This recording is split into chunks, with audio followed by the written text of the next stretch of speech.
I want to thank you all for coming tonight. On behalf of the Iowa Alliance for Responsible Agriculture, welcome. Thank you for coming. My name is Diane Rosenberg. I'm the president of the Iowa Alliance and the executive director of Jefferson County Farmers and Neighbors. And I want to welcome everyone on Zoom. We've got about 75 more people that are watching on Zoom, so we've got a really nice turnout for tonight. I want to also welcome our speakers, Dr. Chris Jones, Audrey Tran, Michelle Kenyon, and soon to be seen on our screen, Mary Jo Forboard. She'll be joining us through Zoom tonight. So the Iowa Alliance for Responsible Agriculture, IHR, Iowa Alliance, I'm going to use those interchangeably, it's all the same thing. We put this meeting together tonight to really take a hard look at something that rural and urban Iowans face, and that's the impact of factory farming on our health. And I'm not just talking about factory farms per se, I'm talking about the entire system of monocropping, industrial monocropping that props up the factory farm system, that produces about 98% of the meat, dairy, and eggs that is purchased in the United States today. Now, if there's anybody that's new here to the whole factory farm issue, those big, long, rectangular buildings that you see out and about, in the rural areas, that's what we're talking about. Concentrated animal feeding operations, CAFOs, factory farms, all the same thing. These are buildings that house, up to thousands of hogs, in some places chickens, turkeys, a whole range of livestock, but in Iowa, mostly hogs. These animals are in these confinements their entire lives.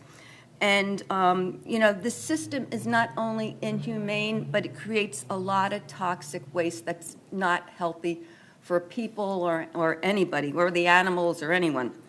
The Iowa Alliance website has a lot of information on this if you're new to this issue.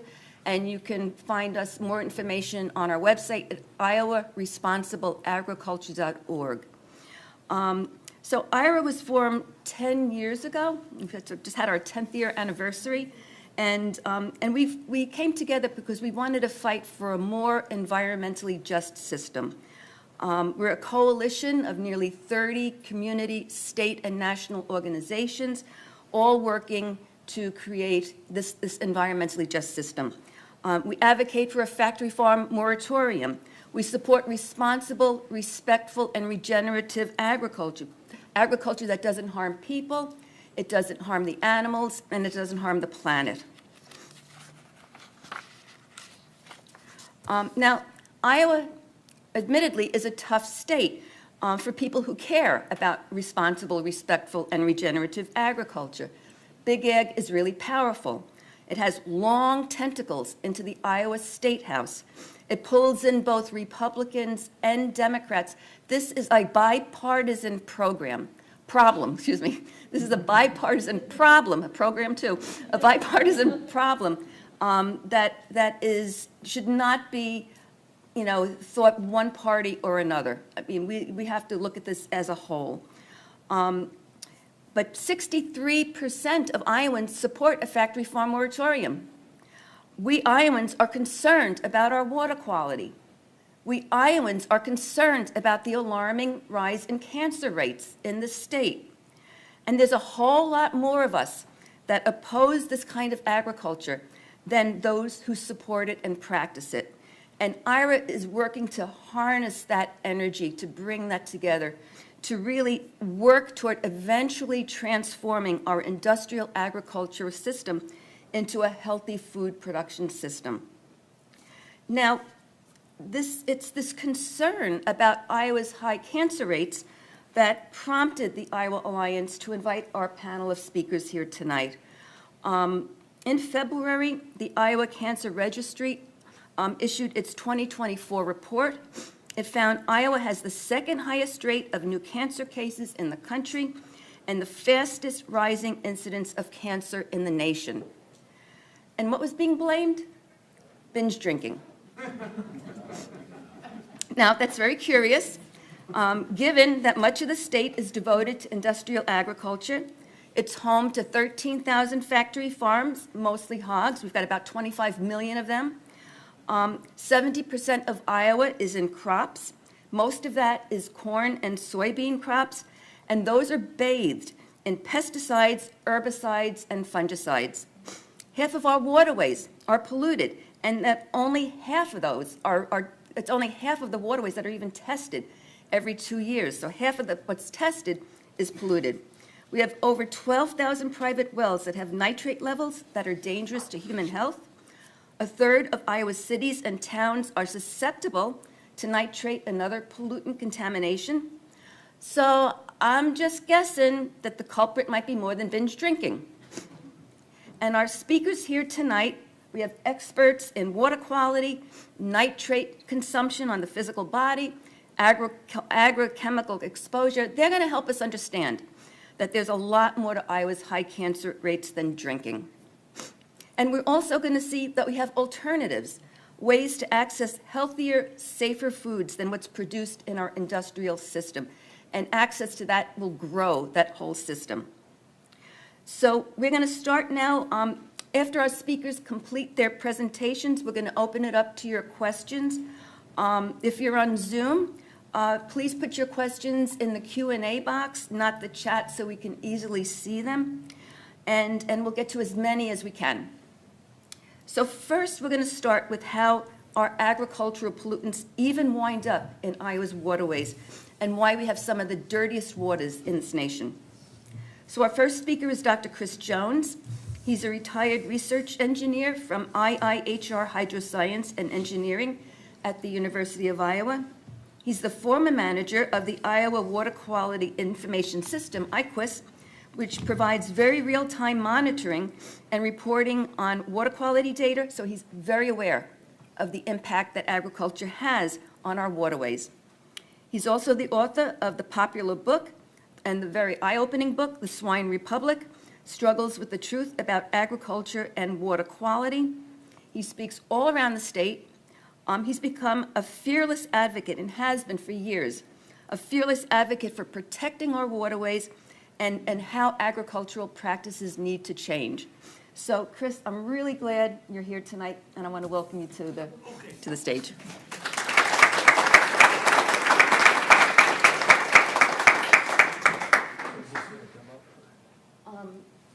Well, let me go. So thanks for coming tonight. Thanks for having me. As Diane said, I travel the state. So I'll show you a few slides here and try to give you some idea of where the pollution's coming from in our streams and other drivers of what we see when we go out and we look at our streams. Nobody can hear you on the webinar. Oh, sorry. Yep, sorry. So I'm going to show you a few slides, and we'll talk about where the pollution's coming from here.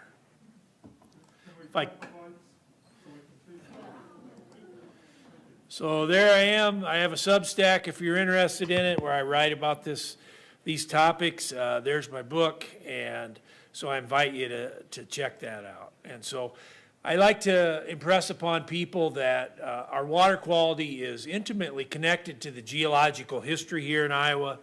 And of course, our geological history is one of glaciation. We think glaciers have intruded into Iowa 7 times in total, but 3 main glacial periods. The first one, the pre-Illinoisan period there from 2.5 million to 500,000 years ago.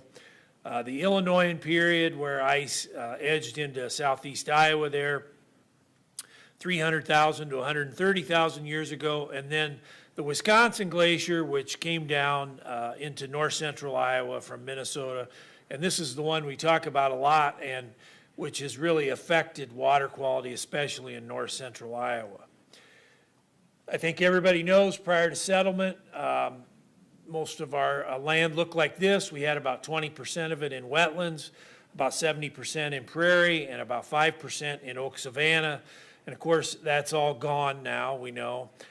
Here's Iowa vegetation around 1850. We can see a grassland over much of the state. We had some forest in northeast Iowa especially, and in the river bottoms. And then here's Iowa today, and we have crops covering about 70% of our land. And so we only have 2 species out there on 70% of our land. And so we know nature likes diversity, right? And we're not going to get the environmental outcomes that we want when we only have 2 species out there. The other thing we have here in Iowa that's kind of unique, over 97% of our land is in private hands. This is a very high number. It's the second highest number in the country. And so when we try to improve the condition of our environment, we're going to have to do it on private land. Prior to settlement, this is what our prairie streams looked like. They were clear water systems. They were also shallow. They spilled out into the floodplain very frequently. We had the perennial plants on the riverbanks. There, the prairie, we had the clean water species of smallmouth bass and pumpkin seed sunfish, the generalist species of channel catfish, and again, in the bottom of the streams, we had sands and gravels where the desirable species could spawn. And the important thing to remember here too is the water table was very close to the surface here in Iowa during pre-settlement times. Then we got here about the same time John Deere invented the steel plow. We broke the prairie. The other big thing is we drained the land and we modified the hydrology.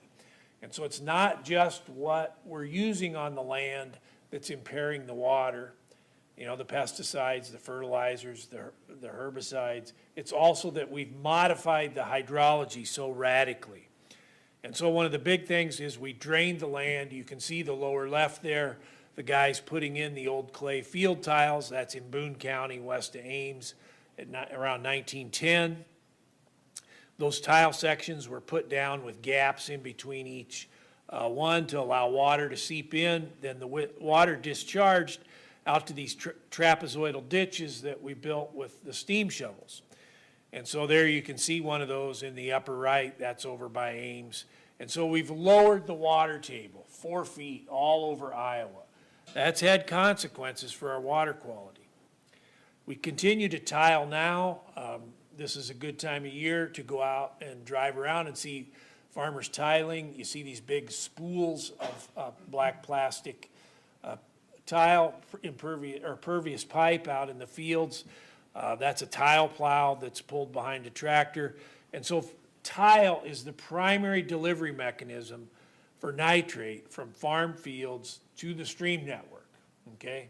And so the fertilizers applied to the fields, it's converted to nitrate. That's very water soluble. The water percolates down through the soil profile, hits the tiles 4 feet down and out to the stream. That's where the nitrate comes from. The other thing we've done is we've straightened our streams. This is a picture of a stream in Jasper County, the Neil Smith National Wildlife Refuge. The green line there is the stream in 1930. The red line is the stream now. So we've cut that stretch of stream down from 1,000 meters down to 500 meters. But the vertical drop from point A to point B is the same, right? And so what we've done is we've energized that water. It travels a shorter distance laterally, but it drops the same amount. Well, that's caused that stream to erode downward, all right? It's eroded downward, and this has happened all over Iowa. And so this is Walnut Creek. And so we can see here, these two pictures were taken from the same spot. That stream, this is no kidding, can go from the top picture to the bottom picture and back to the top picture in 24 hours. And so our pre-settlement streams were not flashy. So none of our desirable species evolved to live in this hydrological condition. The other thing to remember is in that top photo there, that black dirt that you see, about that first 6 feet of it was deposited since settlement. So it's what we call unconsolidated. When the water comes up, that soil material is very vulnerable to erosion. And so as a consequence, our streams are always muddy. And you can see the stream banks sloughing down there into the stream. So now our streams look like this. They're all down in these canyons, right? And so when you drive across the countryside and you drive across a bridge and you look down at the stream, if you didn't know any better, you'd think that might be the natural condition of the stream. It's not. They've eroded downward. Now we have the pollution-tolerant species, the carp and bullhead. We still have the generalist species of channel catfish. The sands and gravels in the stream bottom are silted in, and the water table is much, much deeper now. And so that, on the right, that's the South Skunk River, southeast of Ames. And so we've straightened thousands of miles of streams here in Iowa. The other thing we've done is we've lost all the diversity in our farms. This is a very famous illustration here from Iowa DNR when they did a pheasant study in the 70s. This is a farm in Winnebago County in northern Iowa in 1941. You can see we have a large diversity of land uses on this farm. Yes, we have a lot of corn, but we also have oats, hay, alfalfa, we have woodlots, we have marshes. And then we fast forward to 1976, and that farm has been converted almost completely to corn and soybean. There's still some oats left in 1976. Those would be gone in the present day. So now this is what our farms look like, right? We have the nice clean fields of GMO corn and soybeans, not a weed in them in a lot of cases. We have the hog industry. We have 25 million hogs. You can drive across Iowa and never see a hog, right? That's because they're all in these buildings up on the horizon. And then we have the ethanol industry. And this all looks really clean. If you drive across, if you don't know any better, you would think, gosh, this looks clean, but you know, we know that there's consequences. Then we have, you know, all the animals here. We have 8,000 CAFOs in Iowa that have required a construction permit across the state. And so this has had consequences for our water quality. The two main ones, soil erosion and the nutrient pollution. And the thing nobody wants to talk about here in Iowa is we have a problem of scale, okay?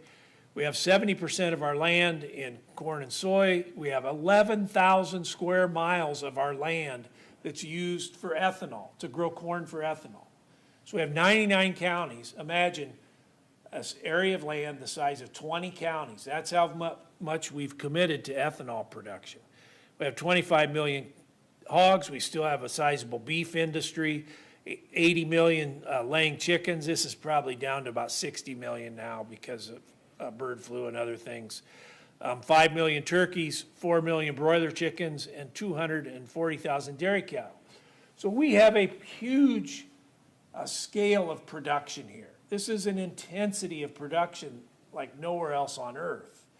And so can we get the environmental outcomes that we want when we're producing at this scale? I would say no. This has had consequences for our drinking water, as Diana said. Thousands of private wells contaminated. 1/3 of our public water supplies are vulnerable to nitrate contamination, and 25% of all Iowans are drinking municipal water that has been treated for nitrate reduction. It's also had consequences for surface water, the dead zone in the Gulf of Mexico, algae blooms in Lake Erie, a similar situation. The Gulf of Mexico algae mainly driven by nitrogen, the Lake Erie algae mainly driven by phosphorus. So what do we contribute? Well, Iowa has 3.3% of the land in the Missouri River Basin. We contribute 55% of the nitrate to the Missouri River from 3.3% of the land. We have 21% of the land in the upper Mississippi. We contribute 45% of the nitrate. And then down at the Gulf, we have 4.5% of the land. We contribute 29% of the nitrate and 15% of the phosphorus. So we are polluting at a continental scale here. Okay, that's what you need to remember. What we're doing here is affecting water quality at the continental scale. Nitrate is our biggest problem for water quality. We have the nutrient strategy trying to address this. What's the economics of this? It costs a farmer 50 cents to buy a pound of nitrogen now. For the practices that are eligible for cost share through the nutrient strategy, it costs between $2 and $10 a pound to keep that out of the stream. So 50 cents to buy it, an average of $6 to keep it from entering the stream. How is that going to pencil out? It's not. So our average statewide nitrate load is 600 million pounds. We have a goal of a 45% reduction. That's 270 million pounds. So that's going to cost between $540 million and $2.7 billion per year just to address nitrate. We are never going to have enough money to address this in this strategy of providing cost share for BMPs. It's not going to happen. It's a fantasy. I talk a lot about ethanol. We see how land prices in Iowa have tracked in lockstep with the amount of ethanol produced in this country. There's a lot of young people that want to farm. They can't get into it because of the price of land. The calories from the corn that we use for ethanol exceed the caloric requirements of every person in the United States. Think about that. Ethanol also creates perversity around the country and agriculture around the country. We now grow corn in the high plains. We're depleting the Ogallala aquifer to irrigate that corn, and then we're sucking the Colorado River dry to irrigate alfalfa. Half of the Colorado River goes to irrigate alfalfa. That's a crop we could grow here without irrigation. Why don't we? It's because we've created a guaranteed market for corn with the renewable fuel standard and fuel ethanol. So what could we do? We need more diverse farming systems. This is Matt Liebman, retired from Iowa State. He spent his career studying these extended rotations. This one, corn, soy, oat, and then 2 years of alfalfa versus corn and soybeans. In the extended rotation, we reduce nitrogen fertilizer use 91%. We reduce herbicide 97%. The weed biomass is similar, even with the reduced herbicide use. Soybean health is better. Soil health is better. Tile nitrate is 57% lower in the extended rotation. Okay, remember the goal of the nutrient strategy, reduce it 45% at taxpayer expense. Here we reduce it 57%, and it costs the taxpayer nothing. Soil erosion cut in half, fossil fuel use cut more than half, and the net returns to the farmer similar in the extended rotation. So why don't we do this, right? Why don't we do this? We need policy that helps farmers transition to these other systems. So ultimately, this is the question. What do we want the production system here to look like? Do we want a system designed for commerce, which is what we have? We have a system designed for commerce, or do we want a system that's designed for nutrition and environmental outcomes? So that's all my slides, and thanks for coming, and hopefully we'll talk later.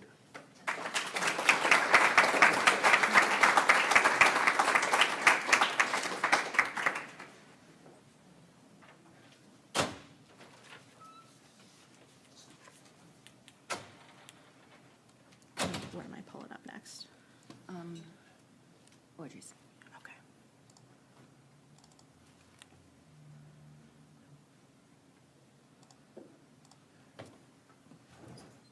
First of all, thank you, Chris. That was really appreciate hearing you talk about this. It's like, just has to keep saying it over and over and over. Well, we need it, and I'm glad you're doing it. So, so you just heard how nitrates get into our waterway. So now I'm going to invite Audrey Tran to speak about how and why that nitrate is bad for our health. So Audrey has a master's degree in public health from the University of Iowa and a graduate certificate from Johns Hopkins Bloomberg School of Public Health that focuses on food systems and the environment. She currently serves as the Environmental Health Program Director at the University of Northern Iowa's Center for Energy and Environmental Education. And there she leads a host of different environmental health initiatives. And Audrey serves on a long list of boards. I'm not even going to go through all of them. There's so many of them. And for that, she provides a lot of her public health expertise. I'm really glad you can be with us here tonight. I want to welcome Audrey. Thanks, Diane. Thank you. Thank you so much for the intro and for the invitation. And thank you, Chris, for setting up the rest of our talks so well. We are limited to 10 minutes to sort of give you the topic spiel that we've been sort of assigned for the evening, which, I mean, before Chris, I thought was going to be impossible, but I thought he did a really amazing job. So I'm going to be talking about nitrates in human health, and sort of the headline of this evening was the cancer connection, right?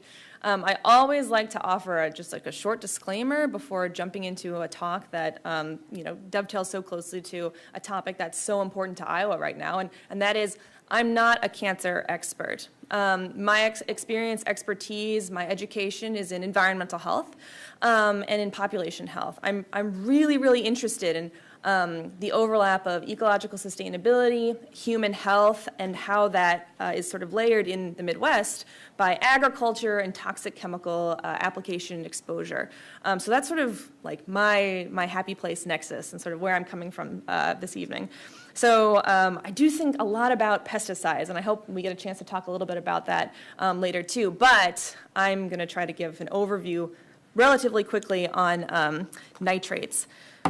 And I'm going to make sure I keep myself on track just because it's kind of hard to see the clock over here. So in addition to that disclaimer was the disclaimer I gave earlier about trying to cram all of this into a short talk, right? Here's my tentative outline this evening, right? I want to give an overview of some regulatory considerations as we think about sort of the context of exposure in the Midwest. How nitrate may lead to cancer. I think that's actually probably one of the most interesting things about maybe this slide deck is sort of how does nitrate contribute to cancer and ill health effects. We'll address populations of concern, like who that could be exposed are we most worried about. And then a very, very high-level overview of health issues, both in children and in adults. And I want to just give a huge shout out to my colleagues at the University of Nebraska Medical Center for allowing me to borrow some material for tonight's talk. They do a lot of really, really excellent work with nitrates and human health over there at the Water Center, especially looking at pediatric cancer. So I would strongly recommend them as a resource if this is a topic of interest to you, especially from the human health side of things. Okay, so hopefully that all sounds okay to you, and hopefully you're all following me with how quickly I'll talk tonight. Okay, so the regulatory limits of nitrate. Some of you probably already know this, and I would wager you probably all know this. But the regulatory limits of nitrate in drinking water are actually set to protect against acute health harms, right? Not health harms as a result of chronic low-dose exposure over time. The Environmental Protection Agency's MCL, or the maximum contaminant level, limit is 10 parts per million of nitrate nitrogen. And that's a level that's not enforced in private wells, right? It's a safe drinking water standard that really only gets enforced and regulated at the public drinking water level, which is why people drinking from wells are particularly vulnerable from nitrate exposure. But this acute health harm that we're really worried about is something called methemoglobinemia, or blue baby syndrome.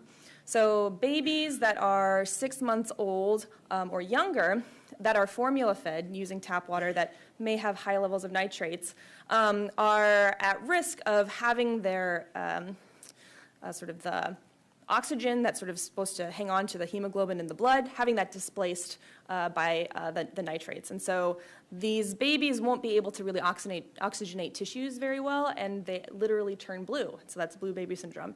It can be fatal, and so it's really good that we have this protective limit. But like I said, the EPA's MCL is set for an acute health harm, not necessarily something that we would maybe see drinking lower doses of nitrate over a longer period of time. There's actually been quite a lot of studies that have looked at the relationship of nitrate to human health. And we know that high concentrations of nitrate in drinking water has been linked to adverse health outcomes. And actually, even sort of moderate or low levels of nitrate have been linked to human health outcomes.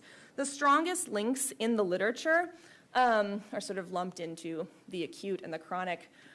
These minor health ailments, which sort of I'll run through a little bit later, methemoglobinemia, the blue baby syndrome that I just talked about, preterm birth issues, including sort of spontaneous abortion, sort of early delivery and labor, low birth weight. We're worried about birth defects with exposure to nitrates during pregnancy. And then there's pediatric cancers and adult cancers. Okay, so this is the slide that I'm actually pretty interested and excited about. This is used often by the National Institutes of Health to sort of talk about what compounds in this sort of process of nitrate exposure are actually maybe the probable human carcinogens.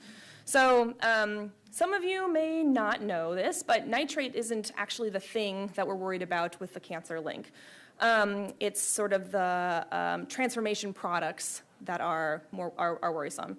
So when we are exposed to nitrate through drinking water, through diet, the bacteria in our mouths start converting that nitrate into nitrite. And then when that combines with compounds in your stomach acid, it further transforms into these N-nitroso compounds, or these NOCs. And it's those that IARC and other sort of public health bodies of authority are sort of pointing to as the probable human carcinogen in this sort of biological mechanism here. This process is also catalyzed by heme iron, so the iron that's found in red meat, and by compounds in cigarette smoke, but it's inhibited by antioxidants, or vitamin C. And there's actually quite a lot that we could talk about here when it comes to dietary exposure to nitrates, so maybe nitrates that you would get through fruit and vegetable consumption. That we could get into, and sort of why we worry a little bit less about fruit and vegetables containing high nitrates, mostly because of the package, the whole food package that they come in that has a lot of antioxidants. But we will save that for another time. We're really focused on dietary intake of nitrate through water as being problematic because of how it transforms into those NOCs. Hopefully you're all with me so far. Okay. Populations of concern. So we're in public health, we're always thinking about particularly vulnerable populations to exposures or to social determinants of health. Agricultural chemical exposures, no exception. There are categories of people that we worry a little bit more about. Pregnant women and their fetus, this is of high concern given what we know about some of the maternal health outcomes that we're seeing in the literature. And given that it's such a short window and an extremely important window of development, we're seeing that there's some pretty not great health outcomes that if we have time, maybe we'll talk a little bit more about. Young infants, like I said earlier, those that are 6 months of age and younger, and young children are at risk. And then people with oxygen transport or delivery conditions, things like anemia, cardiovascular disease, the presence of hemoglobin abnormalities, those folks are at risk of nitrate exposure, particularly at acute or higher levels. And then, of course, people with high nitrate in their well, right? And that's, kind of code for rural populations, right? People who rely on well water for sort of all of their needs. So these are the folks that we're particularly worried about with nitrate exposure. So these health issues in children that show up a lot in the literature, multiple health issues have been identified in children, right? Of course, the acute, but then we also have evidence that pediatric brain cancer has been linked to nitrate exposure, and then non-Hodgkin's lymphoma. And very interestingly, the non-Hodgkin's lymphoma point, there was a study done actually out of Nebraska in 2013 that showed that there was a threefold increase in risk associated with nitrates and atrazine as sort of a combination, which, this is something that I really, really like talking about because it's very rare that we are exposed to sort of one thing at a time, right? We're not really sort of living in silos where, today I'm going to be exposed to nitrates, tomorrow I'll be exposed to atrazine, the day after I'll be exposed to BPA, whatever. We're sort of swimming around in a chemical soup that may or may not have some interactions that we're just unaware of because that's not typically how we study chemical interactions or chemicals in the environment, chemicals in human health. For adults, The acute health harms, we typically see that just sort of as increased heart rate, this nausea, headaches, abdominal cramping. But chronic exposure, there's some pretty strong evidence that links nitrates with colorectal cancer, thyroid disease, kidney cancer, bladder cancer, and non-Hodgkin's lymphoma. I'm only just now realizing that ovarian cancer is not on this slide, but there has been some evidence also that shows that there might be a relationship there as well. I mentioned at the top of the presentation that I'm borrowing some of these slides from some colleagues at the University of Nebraska Medical Center. And so I learned that there's also a link between nitrate exposure and Alzheimer's, diabetes, and Parkinson's disease. So if you have questions about that, I don't think I'll be able to answer them. But I know the people who would be. So let me know if you have questions about that, and I can try to get in touch with folks. There are a lot of studies, sort of like I mentioned earlier, that look at the relationship between nitrates and human health. And if these slides are going to be made available to folks after this evening, I sort of put together just sort of a low-hanging fruit bibliography. That's what I like to call it. It's sort of very frequently cited studies in this genre of public health literature for you all to sort of reference, just knowing that this is not an exhaustive list. And I've also included, because I'm sort of right out of time here, a slide on non-cancer maternal and fetal health issues associated with nitrate exposure during pregnancy, in case you all are interested in those outcomes as well. But that's sort of here as a bonus since I'm out of time. Thank you very much for your attention, and I'm really excited about our discussion afterwards. Thanks.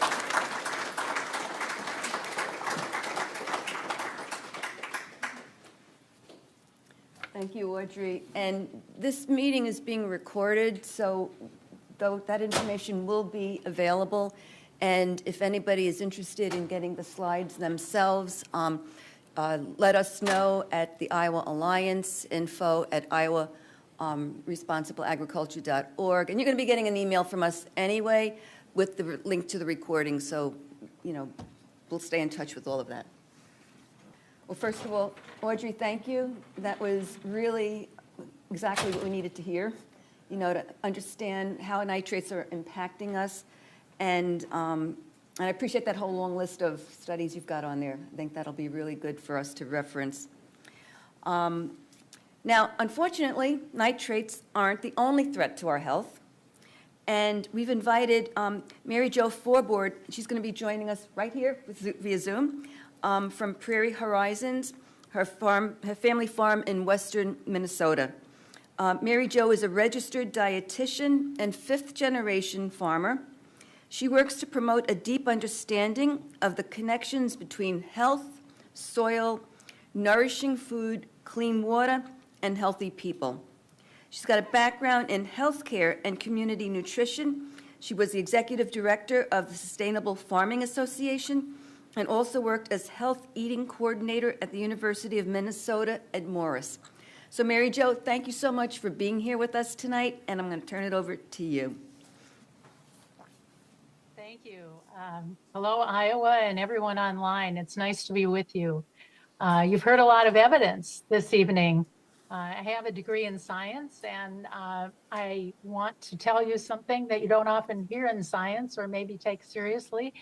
It's an anecdote. It's an anecdote that is my life, and I have a short time here to talk, and probably about a minute a decade as I figure.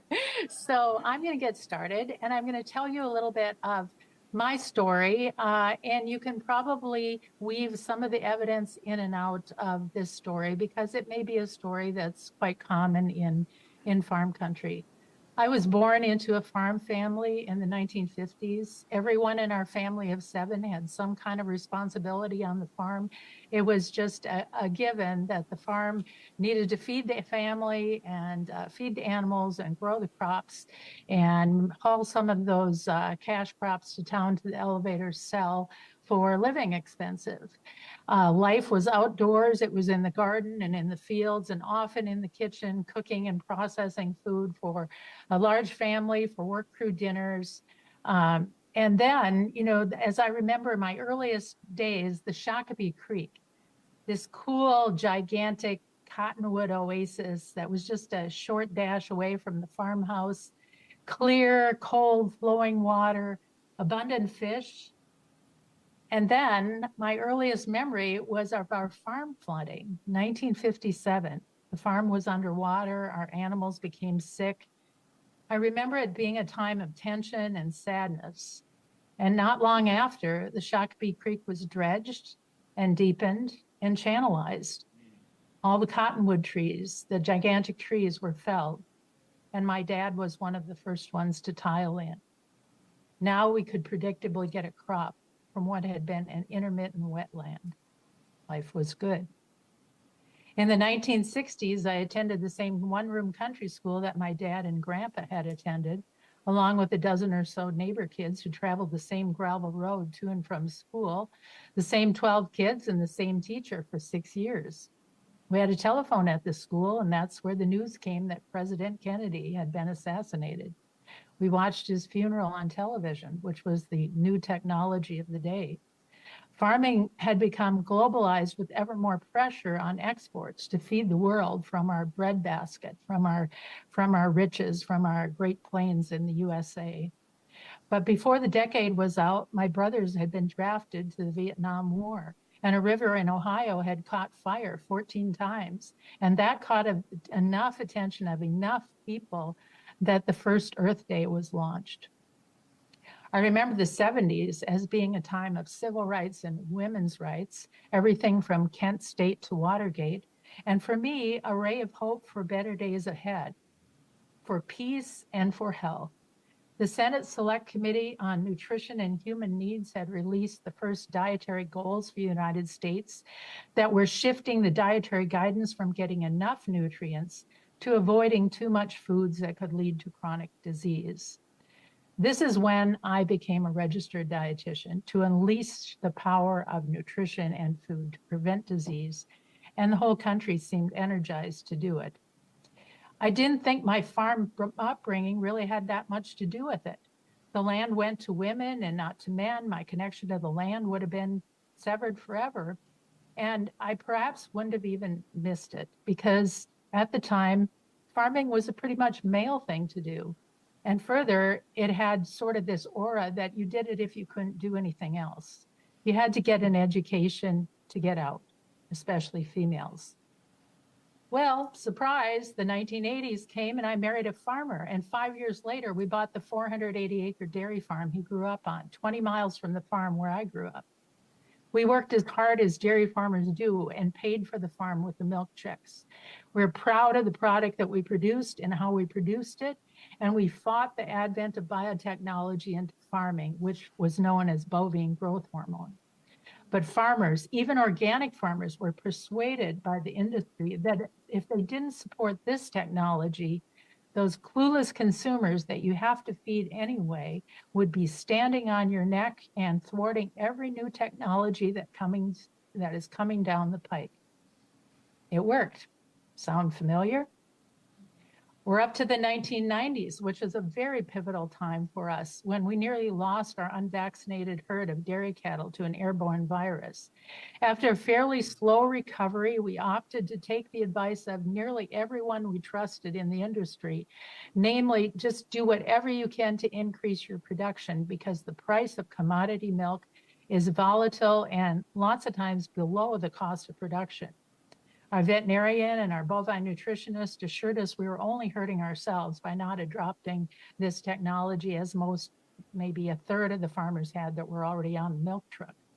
So our milk was shipped to Florida and other tankers were bringing milk to Minnesota from happy cows in California. The food system really at that point stopped making sense. And I began to see more of the invisible strings controlling the commodity of farmer, especially when asked to sign a 12-page contract that redefined stewardship as protecting patented seeds that you bought but didn't own. These seeds held a very revolutionary technology that would withstand what we were told was a kinder, gentler herbicide, glyphosate. This would reduce herbicide use. That's when we really felt that to go that route of farming is something that we needed to try to escape from. And we began to plan our escape from that type of farming. It's not easy to do. But at the turn of the century, I feel that we were in luck. There was a brand new EQUIP program from the NRCS that would help convert row crops to grass, cost share on infrastructure for grazing. And I was already looking into the nutritional attributes of grass-fed meat, which was higher in omega-3 and really the fat of the land, a very different kind of fat than a corn-fed animal. And then through some progressive leadership at the time from the Minnesota NRCS that led the nation in the organic transition, we began to convert the farm just field by field to organic. And surprisingly to us, after we got over our fear about what are we going to do if we're not using antibiotics, what are we going to do when the animals get sick, we began to enjoy the fewer inputs, especially farming without pesticides, the life that would spring up that we didn't even know about. So diversity exploded, and the land and the cattle were teaching us what they could do, and lots about farming with nature. It was a new day. But then the 2010s arrived, and this I call the brutal decade in farming, especially for us. It began with our 22-year-old son's funeral. For 15 months, we had battled synovial sarcoma, a rare but increasingly common form of childhood cancer. We battled it with everything we had and everything custom medical care had. Through 2 LifeLink air ambulances, 2 ground ambulance rides, 2 Thanksgiving at Mayo hospitals, only to spread his ashes here on his 23rd birthday on the farm he loved. So grief is an animal. It had me by the neck for many years. I couldn't talk. But then in 2016, Laverne, my husband, had a very grim and I won't have time to go into the gory details, but he was poisoned by a cocktail of chemicals from the farm across the way. Now our farmers are not neighbors. They're coming from 50 miles away and farm over thousands of acres and many counties. They're here to do a job. They don't care what the wind speed is. We know that the laws on the label is the law, but they won't be enforced.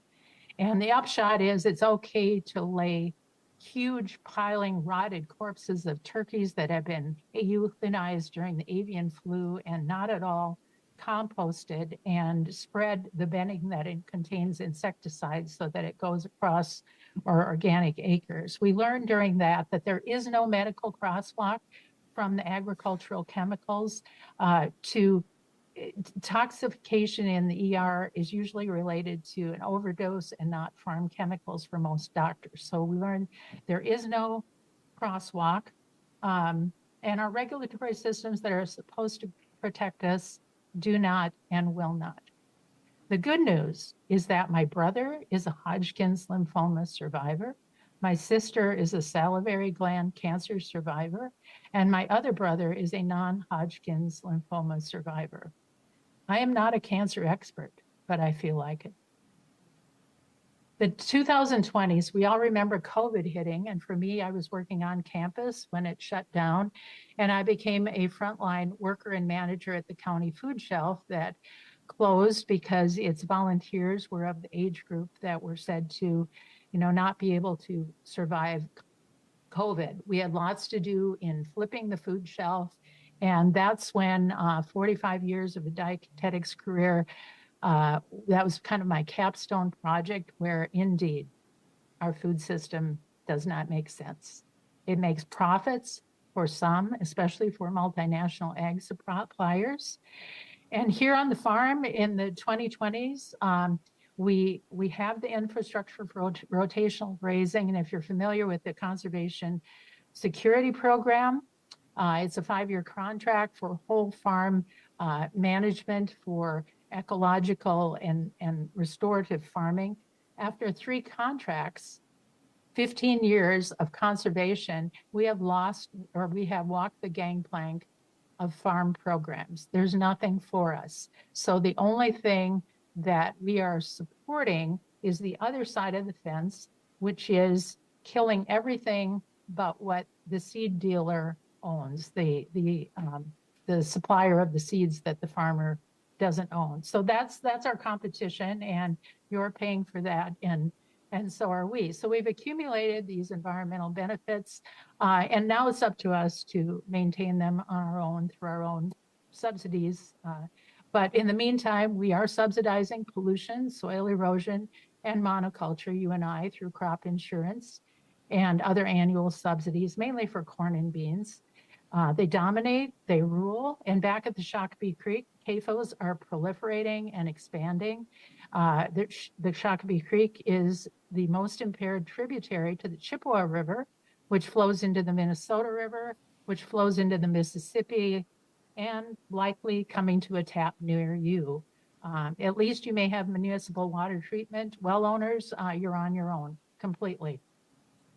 And I must say, this past summer, with the ending and the drought and the wind, it was the first time I thought of prairie fires, and I thought of ethanol, and I thought of all the corn, dried corn, being right at the same time. And I hope we don't have to bleed all the resiliency out of the system and have our midsection of our country burn, because we have a whole lot of fuel out there that's ripe at the same time. So onward. When were we healthy, and how do we regain health? Back to the good old days when type 2 diabetes was called adult onset because kids didn't get it, and now almost 50% of the diagnoses are under the age of 18. Do we roll it back to before petroleum, before plastics, before pesticides, before our water was polluted with all of the above, plus the contaminants of emerging concern, that black box of stuff that we don't understand but are still leaving as a legacy to future generations? I think if given the choice, they'd take the clean drinking water. So thank you very much for inviting me. That's my anecdote.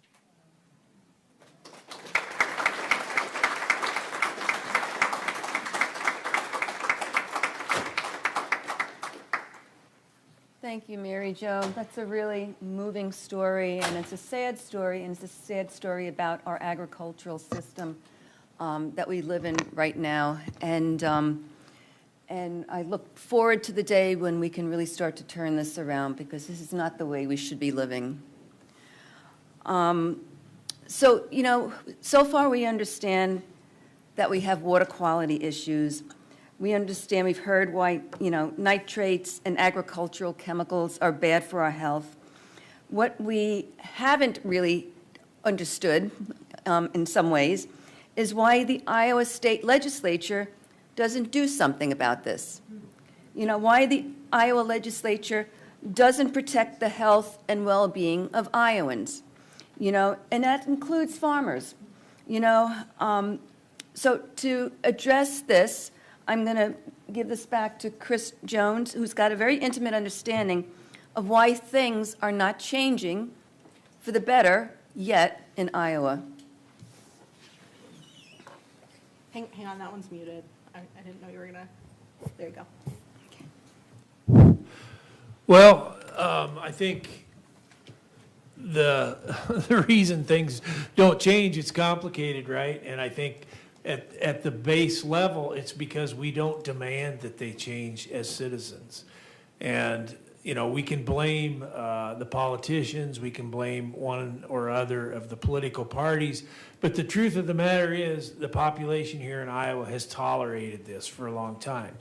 And why we tolerate it, I don't really know. I think, you know, a lot of us have roots or you know, we have relatives that have farmed, or we farmed, or our dad farms, or our uncle, or what have you. And I think we have, we can trace our roots back to the farm, many of us that grew up here, as I did. And so we're reluctant to lean on farmers. We have this, this image of the farmer, this myth has been created of the farmer as this pillar of society, right, and that they can do no wrong. And I think as a result, we don't ask them to change. The farmers feel like they can't change because they are locked into this system by agribusiness, as we've just heard here. And so we just don't have the momentum or the impetus here to create change. I think if we held our legislators accountable and demanded these things and voted them out when things didn't change, that would be a start. But, we just do not hold the people responsible accountable. And so that's the base reason why things don't change. Things are really entrenched here. There's huge money behind all these things. We oftentimes want to look at the farmer, but we really fail sometimes to look at the infrastructure around us. It's not just the farmer, or even mostly the farmer. You look at what we have here to support this production system. We have the roads. We have more roads in Iowa per capita than any, or per area of land than any other state. Why is that? It's to get the grain out. We have the trucking industry. We have the rail industry. We have the lock and dam system on the Mississippi River. We have the insurance industry. Des Moines is a big insurance capital for a reason, right? We have the manufacturing industry, John Deere and Vermeer and others that are making equipment for agriculture. I mean, these are good jobs, right? A lot of them are union jobs that we consider to be good jobs. And so we have all this built infrastructure that relies on farmers continuing to do what they're doing right now. And so we need some vision here. What is the system that we want? Let's define that, and then let's start working towards that. And we need someone or some group of someones to define that.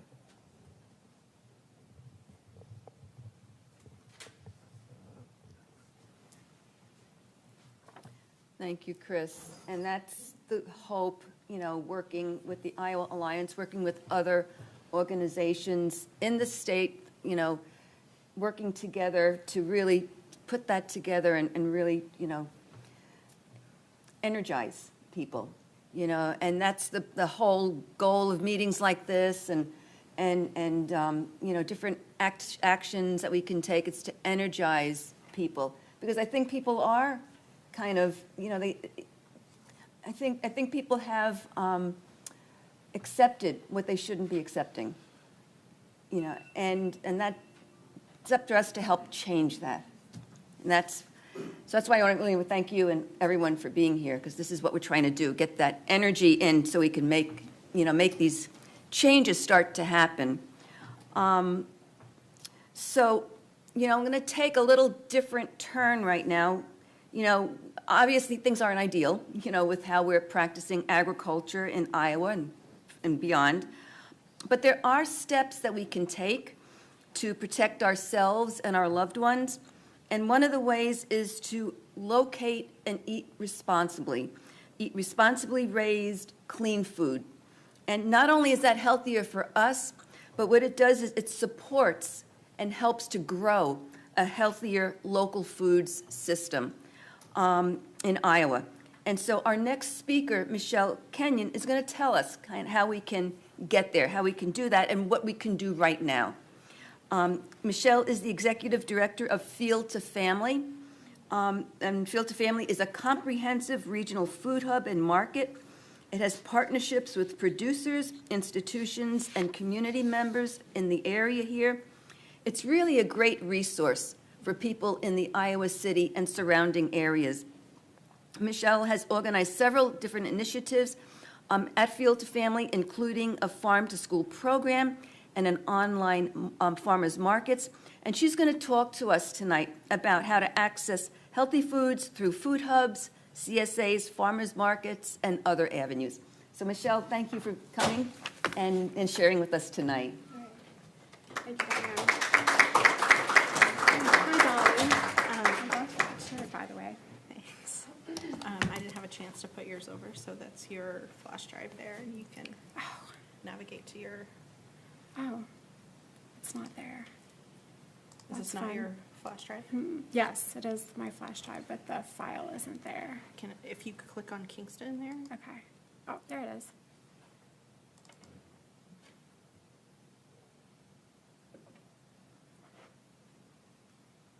There you go. Now just hit slideshow and then present. There you go. Here's the remote if you want. Okay. Hi, everyone. Thank you for that nice introduction, Diane, and for having me here. I am not sure if I can be heard. Let's see.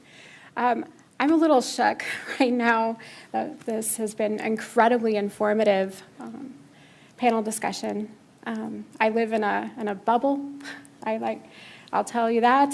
I'm really focused on the work that we're doing and our goals. I'm really thankful to hear these stories and to learn more about the challenges of our current system. So I'm going to dive in a little bit about the organization Field to Family. We're really focused on increasing access to healthy and local foods, and also providing that education and that food system education that's required for people to better understand how to make food choices every day. We have been around a while. Field to Family has appeared in many different avenues in this community.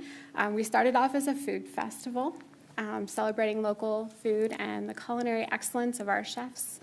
We brought the farm to school through educational programs and then working very closely with school nutrition directors to understand procurement and their food system needs for their cafeterias, as well as bringing the farm to school through farmer fairs and school gardens.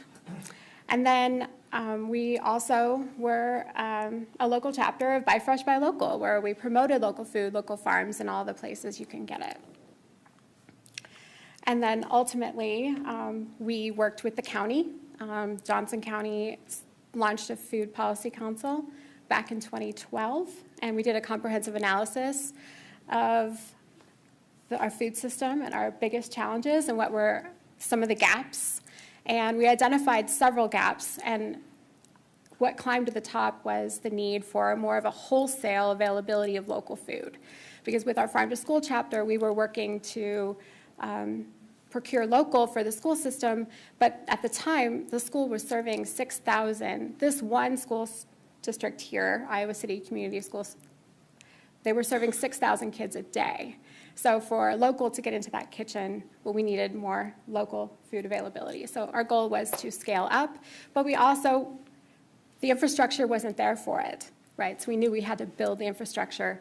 We studied the local food system here, what's already built up infrastructure, and these are older studies here, but they haven't changed much because even after the study that came out that talked about how far our food traveled, we, as a nation, adopted policies that allowed more imports from more countries, which did happen, and so we continued to have that big distance where our food continues to travel. There's generally accepted facts about our global food system that we just have inequitable access. We have planned food waste, like it's intentional to have food waste. And Chris and other speakers have covered a lot of the other components of this. So ultimately, we're looking at the prize. We're looking at building new infrastructure for a community-based food system. We know from research that has been done by Johns Hopkins about what the benefits are of food systems. When we actually invest in them, we're investing in our health, we're investing in our economy, and we're investing in our environment. We know that that it takes a lot of inputs and outputs to build this system and to feed ourselves. We know we can do that in a way that, is that an ice cream truck? Sorry. That can actually enhance our health and enhance our environment, enhance our economy. It comes down to knowing our farmers, though. Generally, community food systems are more likely to promote healthier diets, support small businesses, mitigate climate change, all these positive things you can see from work that has been done by Johns Hopkins and others. Now, I'm here to talk to you about Field to Family. There are many, many people who make our food system what it is, and there are many organizations and initiatives at the state and local level working on a community food system basis. We're doing a very focused area We cannot do it all. But by running a food hub, you still only know one food hub if you know one. So it's generally an entity that aggregates, procures, and stores and distributes and markets local food. For Field to Family, our goal is to increase access to healthy and local foods, providing that food system education that's required to do so. We ultimately know that we can only do so much, and partnerships are key. So we work very closely with schools. We work very closely with producers. We provide the education that's needed to get them to access local foods and operate the food hub. It takes a lot of partners to make this happen. We've been growing this list now since we launched in 2019. But ultimately, it's a lot of hands-on work. And when we talk about building infrastructure, we're really talking about that. We're not driving down the straight and narrow road. We're not looking at something pretty and clean. It is not always easy. We are trying to get producers' crops to where they're needed and how they're needed. We're doing this in a way where we focus on wholesale for sure. That's our number one. 90% of the work that we do is cases of foods delivered wholesale. We also offer an online market still here in Iowa City because we're still working to leverage our producers to be able to grow more, and they have to start somewhere. They can't fill a case yet, so they can give you a bunch. We start them where they can. And then we work with other food hubs in the state. It's really amazing how we've been seeing them grow and their capacity grow. So we're able to get products from Farm Table, which is based in Western Iowa, here when we need them and when our producers don't have them here. And when our producers have extras here, then we're able to get them there. Sorry, they want me to move something on here, and I'm so sorry. That's okay. I didn't want to interrupt. Sorry. There you go. Ultimately, it's about knowing seasonality. This is what we talk about all the time. We're working with school nutrition directors who are used to reading their options and having very clear choices from the distributor they have a contract with. They do not need to think about seasonality when it comes to that. We need to get in their menu. Their menus, they take it's usually a month out to get on there, so we need to work with them. Production is another thing. While we have some schools that love to shuck corn, we have a lot of schools that don't have the capacity, interest, or desire. For instance, this isn't working anymore. I don't know what happened. Okay. But I can look. Okay. Producer partnerships are key to this. We started off working with about 12 producers. We had to start where we could. Wholesale was very important. We were a young food hub, so we needed to work with experienced wholesale producers. So ultimately, that's what we started off with. Luckily, we were able to work with many of them to start new farmers to be able to start growing smaller amounts, but then year after year, they would find new markets, including markets with us, and they would be able to provide more foods. So we work really hard now we're actively purchasing from about 80 producers. This takes a lot of training and time to get them wholesale ready. Again, like some of them aren't there yet, so that's why we offer the online market still. Relationship building is so important, and there's my timer. So I'm just going to tell you now that, yes, we are a food hub here based in Iowa City.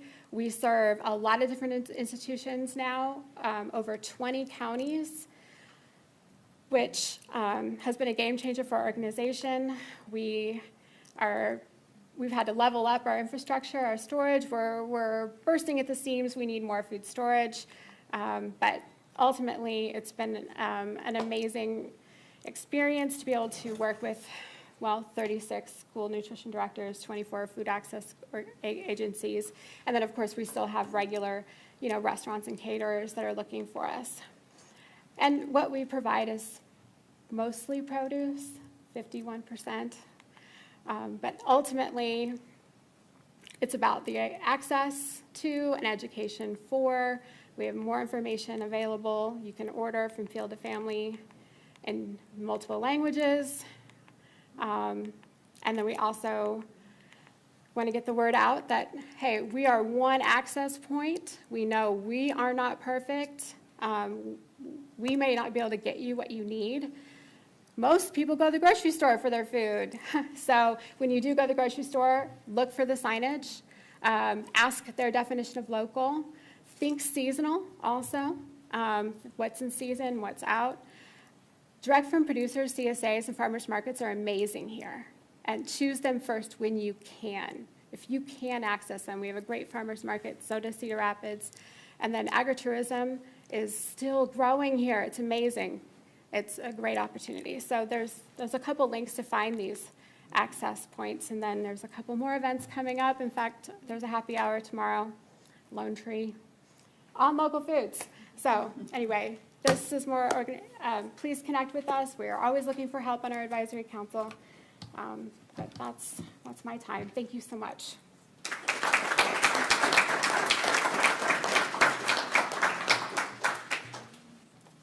Michelle, thank you. It's so nice to see that these options are here, and it's exciting. And I know I always enjoy so much more the food I can get from our local farmers market in Fairfield and everything. So I encourage you all to check out Field to Family on their website, order from them, look for local in stores. So thank you for making that presentation. That's like the ray of hope, that we're going to just be focusing on growing, So we have maybe about 15 minutes or so that we can do some questions and answers.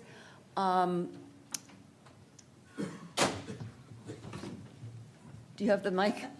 So if you have a question, we have questions on Zoom. If you have a question, we need to ask you to use the mic so it gets recorded so people can hear us that are on Zoom. And just raise your hand if you've got something you'd like to ask.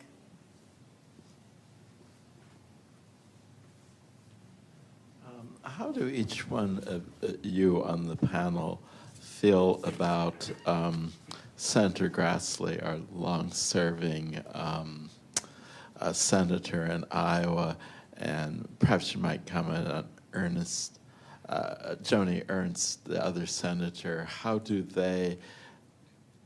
you map them on the entire discussion you're making? What are they going to do about the environment and food production, that sort of thing? Because it seems to me, as Republicans, they must be besieged by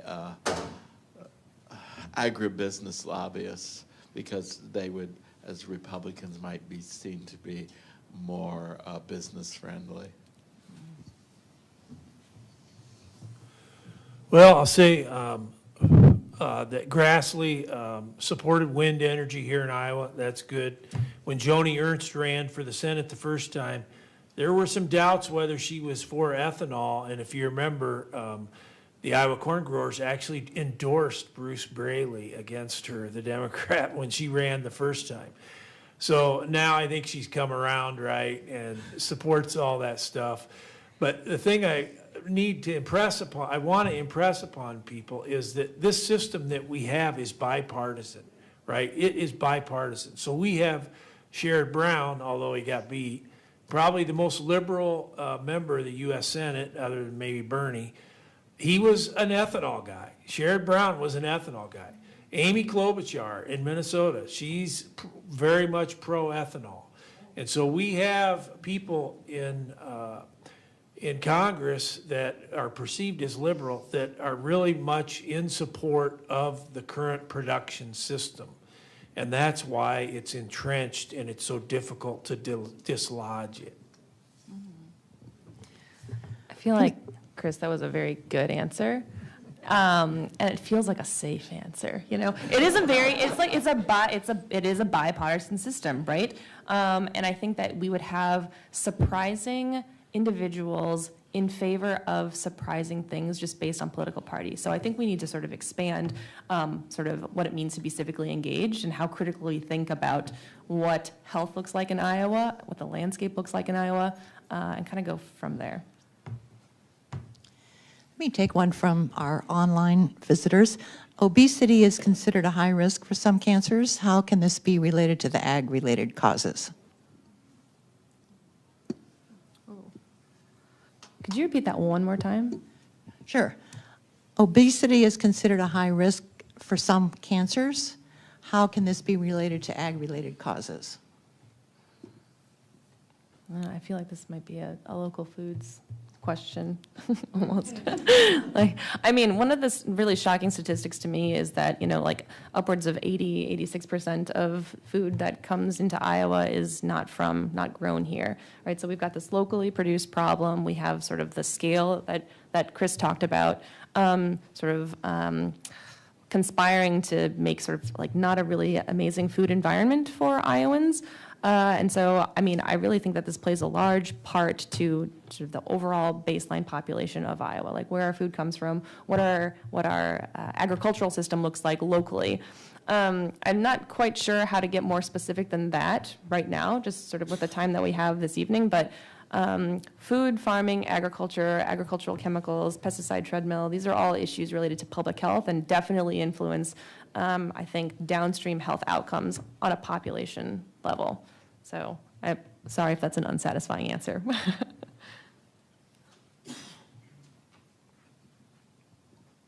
Thank you. I can very also much. weigh in on that if you wish. Oh, somebody's going to weigh. Oh. Yes, please. Obesity has doubled since the 1970s. It's multifactorial. It's related to our commodity production going into ultra-processed foods. There's also some things about the gut microbiome relating to the soil microbiome that are not completely understood, but becoming more understood. Questions about whether glyphosate acts as an antibiotic in the gut and wreaks havoc, really causing a number of diseases. Farming is very high stress, so in farm country, you have a very high rate of obesity.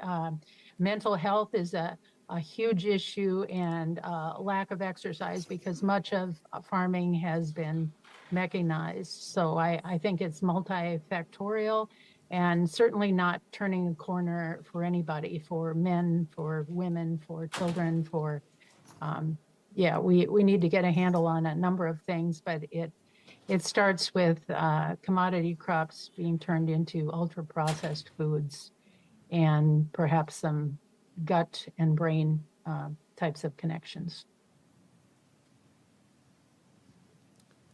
Thank you very much for being here and the presentation.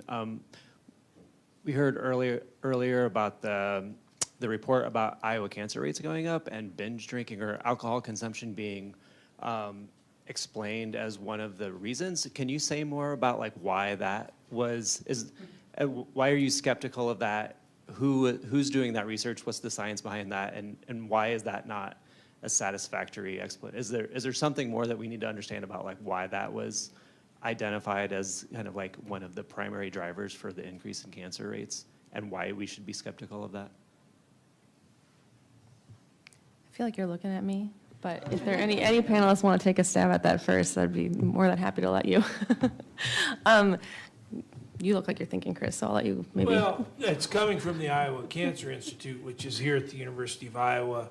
And, you know, this is not my field of authority, okay? So I want to put a caveat on there. And what I'll say about this is, you know, these cancers, right, there's lots of things that factor into it, including how old the population is.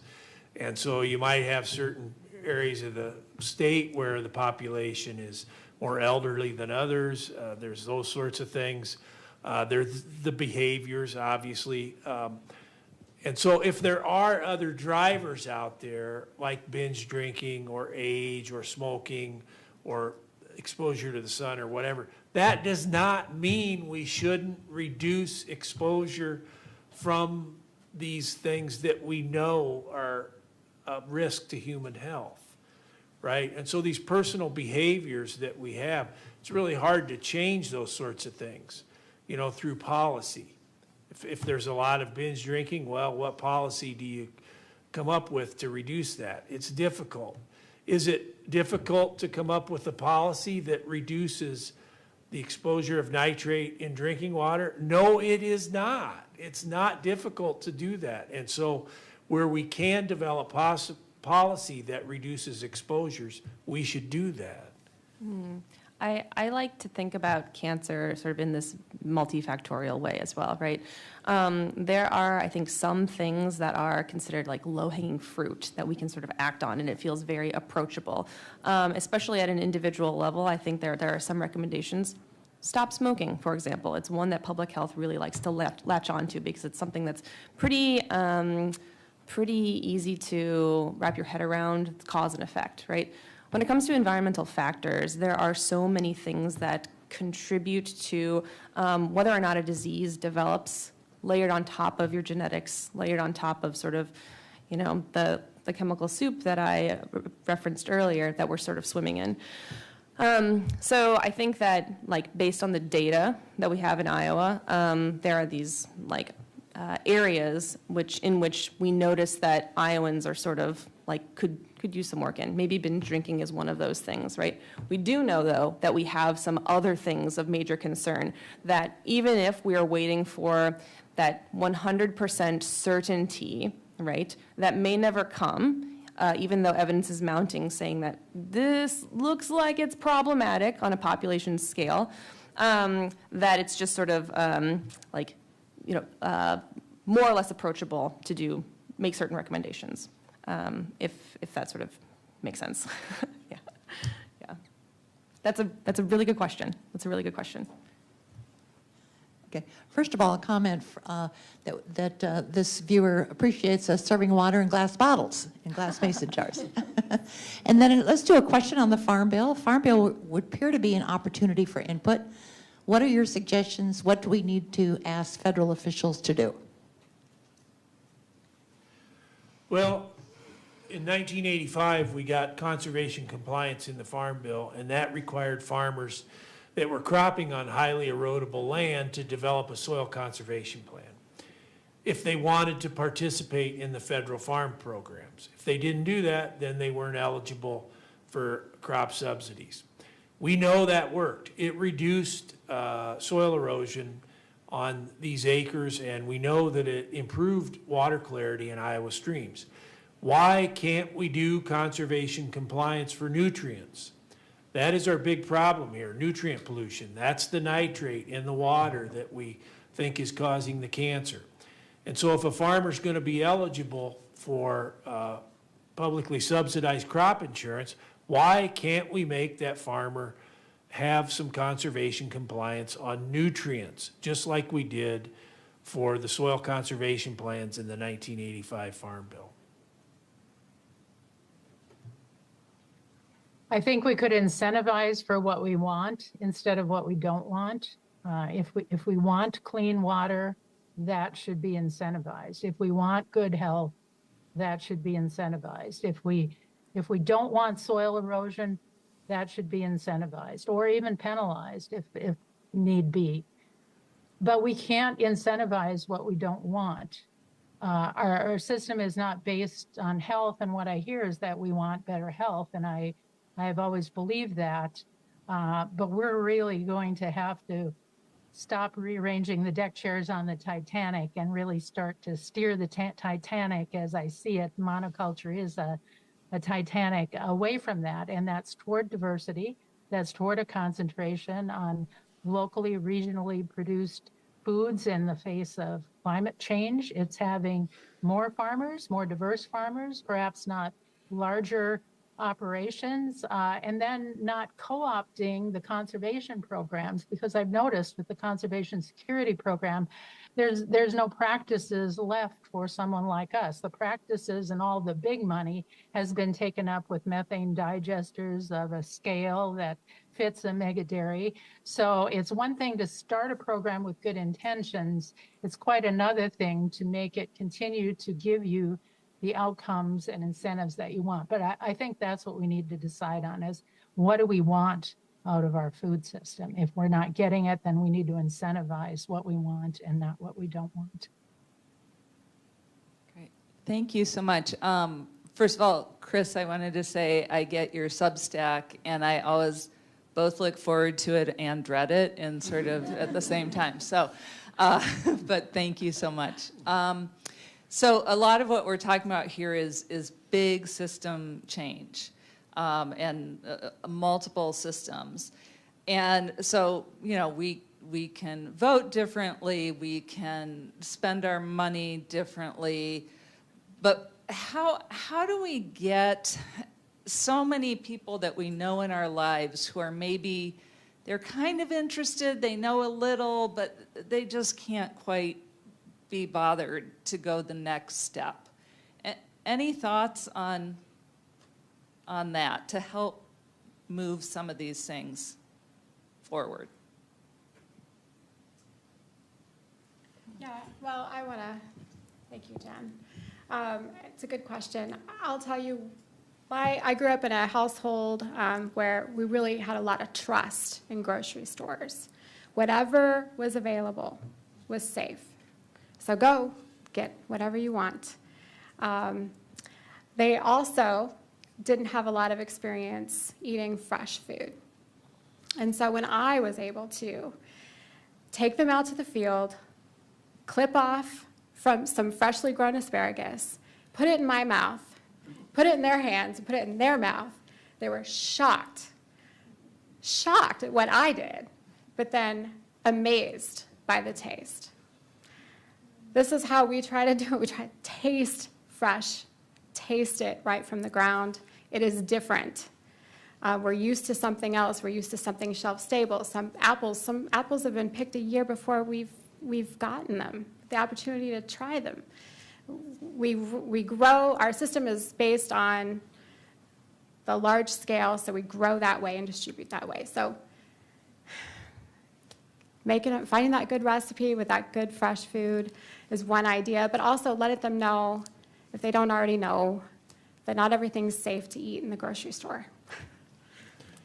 So I think one of the main things you can do is to encourage people to garden. And so I think now, so many people in our country, the only participation they have in the food system is eating it, right? They don't grow it, they don't clean it, they don't cook it, they don't do anything except eat it. And so there's no connection there to anything, right? Our human beings are almost like livestock in a CAFO.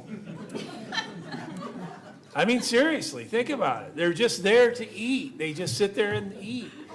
The cattle aren't out in the pasture selecting the plants that they're going to eat. That's the way we've become as human beings. And so to get people's minds in a different place, you know, get them involved in actually growing the food, cleaning it, cooking it, and so forth.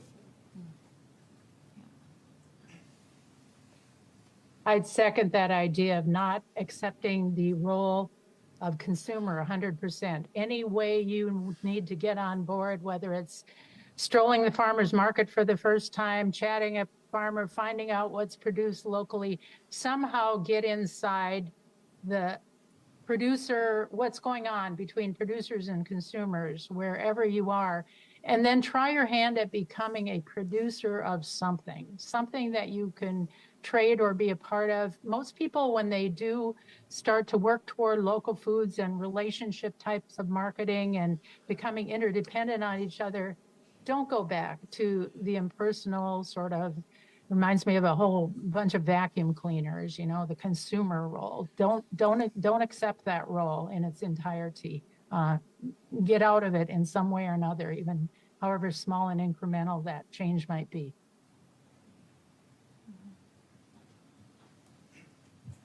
We have time for one more question.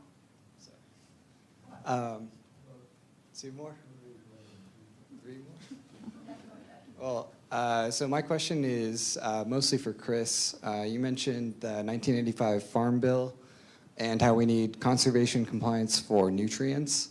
I wondered if you would want to speak to the Bloody Run decision, Bloody Run Creek in northeast Iowa. That was, it was a proposed decision passed by the administrative board yesterday.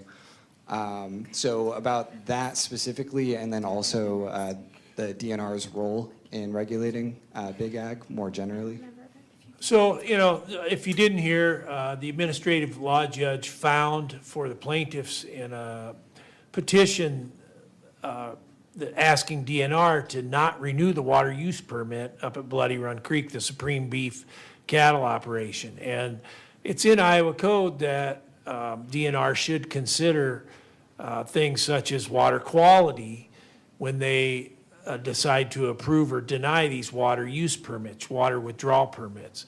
And so the judge sided for the plaintiffs, and so remanded the water use permit back to DNR. And so I would just tell so many people when I go to places, they're hopeless, right? They really are hopeless. They come up, I'm not kidding you, people come up to me, they have tears in their eyes. They're hopeless.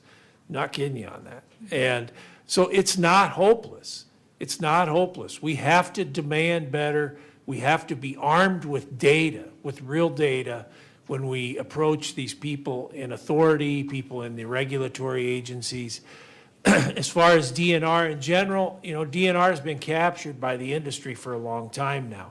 It's becoming more apparent now, but this really isn't that new. They've been captured by the industry for a long, long time. Their role as an institution now is to endorse these things rather than regulate them. And so that's their function.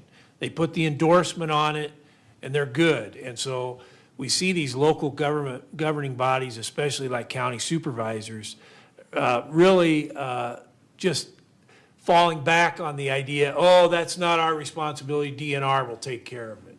Well, that's not the case. And so, you know, I encourage you to attend county supervisor meetings, city council meetings, and so forth to try to express your opinions on these topics.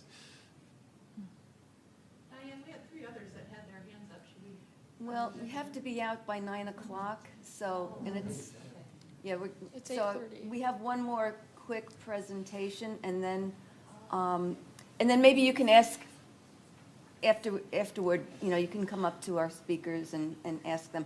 I'm sorry, the library's going to kick us out, and I want to make sure that we have one more important thing to do, which are action steps. We've been talking a lot tonight about, you know, the issues at hand, but there are things we can do. And so Diane Deloge-Lair with 100 Grannies, she's going to come up and just kind of take a couple minutes and give us an overview of what we can do. And then we've got a handout for you that we're going to be giving you when you leave, you know, that gives you some of these action steps to take. Thanks. Thank you. This has been a great presentation and panel this evening. And a lot of the ideas you have already heard, but Ira, we kind of put together just a little list of things that you can get your head around and make some forward progress with.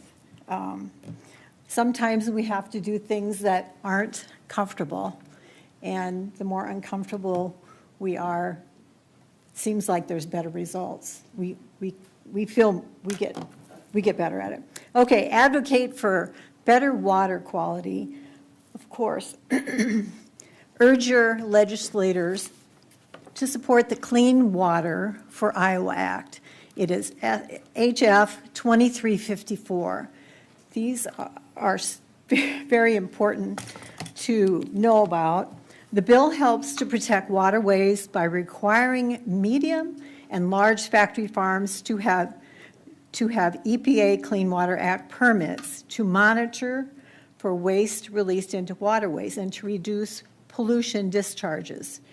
And read about that bill. Next, number 2 would be test your water for nitrates. Iowa Citizens for Community Improvement partners with the Isaac Walton League of America on their Nitrate Watch program. And easy to get the little testers. Get a free test kit, develop a plan, test, and then report your results. Again, the link will be here. Tell your legislators you support a factory farm moratorium until there are less polluted waters in Iowa. We must get this problem under control.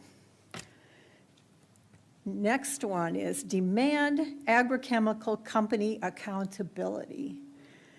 You urge your legislators to defeat SF 2412, a bill that would shield pesticide and herbicide companies from lawsuits related to health damages if chemicals are EPA approved and contain a warning label. There is a big billboard close to Des Moines by Bayer Monsanto. Bayer is leading a coalition of 92 farming and chemical organizations to pass immunity laws in 5 Midwest states. I think it's up to 7 or 8 now, including Iowa. Its goal is to protect glyphosate usage, labeled probably carcinogenic by the World Health Organization. Learn about that bill. Number 5 is support local food producers, which we've heard a lot today. Unless it's clearly labeled, assume dairy and eggs sold in supermarkets come from CAFOs. Again, buy your meat, dairy, and eggs from other responsible sources. When eating at restaurants, I think this is really important too. Ask where they source their meat, dairy, and eggs, and choose foods not produced in CAFOs. It's amazing what, if you ask that question, well, I think we get it locally. Well, what do you mean locally? Well, so keep asking those questions. Next, attend lobby days at the Iowa State Capitol in 2025. Again, you have to do some uncomfortable things. And I know that I have been down there a couple times about the moratorium, and one of the reps, my rep, came out and I said, well, do you support the moratorium? And she's like, well, I have a CAFO. And so that started a really good conversation, but I was so glad to be able to give her my thoughts, and then she would come back with something else. But anyway, it's very rewarding. Lobby days at the State Capitol. Iowa Farmers Union, lobby day is January 23rd. Iowa Alliance for Responsible Agriculture, Factory Farm Lobby Day is February 4th.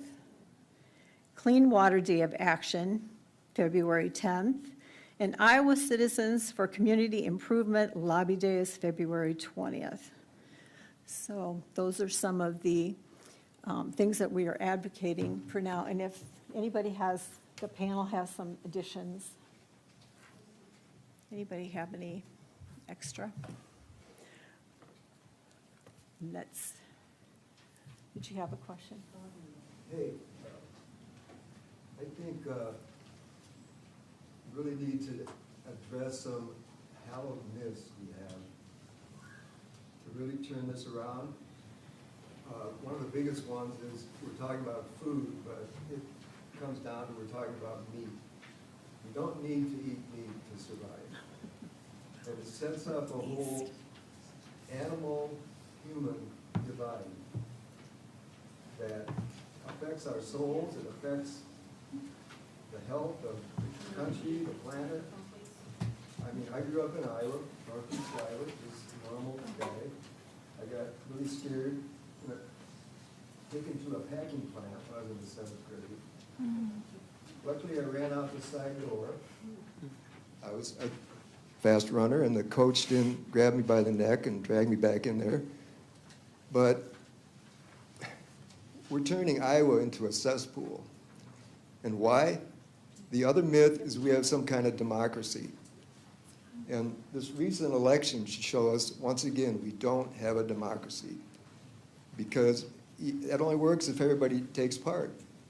And only about a fourth of people end up electing a president. The same thing goes in Iowa. These people that are supposedly our representatives, they don't represent us. They represent money, big money. And that's why all this stuff's happening. And until we individually, what can we individually do? We can go to a farmer's market, that's great, have a garden, that's great. But the bigger issue is ourselves individually have to look at our own souls. Like, what are we doing? Do we really need to eat all this meat all the time? No, we don't. Thanks. Until that turns around, we're sending stuff all over the world for people to eat meat. And destroying Iowa, and the evidence is here, the books have been written, you know, I mean, we have more manure here than New York and other big cities, so. I'm sorry, we're going to have to leave very soon. I appreciate your comments very much, and I know a number of people feel the same. But thank you very much. So anyway, we know we need to make changes in a lot of different ways, in the ways that we feel, you know, are right. And really, it's going to take people like all of us to really mobilize and to, you know, use our collective power to make Iowa healthier and safer. So, unfortunately, I wish we had another hour. We could probably ask a lot more questions and talk a whole lot more. And you know, but we're going to have to wrap up because the library is going to kick us out. So again, I want to thank Dr. Chris Jones, Audrey Tran, Mary Jo Forboard, who's still with us, and Michelle Kenyon, who had to leave. I want to thank all of you for coming and sharing this very informative evening with us tonight. I feel like it's been very helpful, very useful, and I hope you all have found it you know, important and compelling. And I really do encourage you to take this action sheet home and do whatever you can, as much as you can, whatever you can, because anything and everything that any of us can do is just going to push us in the direction that we want to go in. And thank you all for being with us tonight, and thank you for everybody on Zoom that's here tonight. Thank you.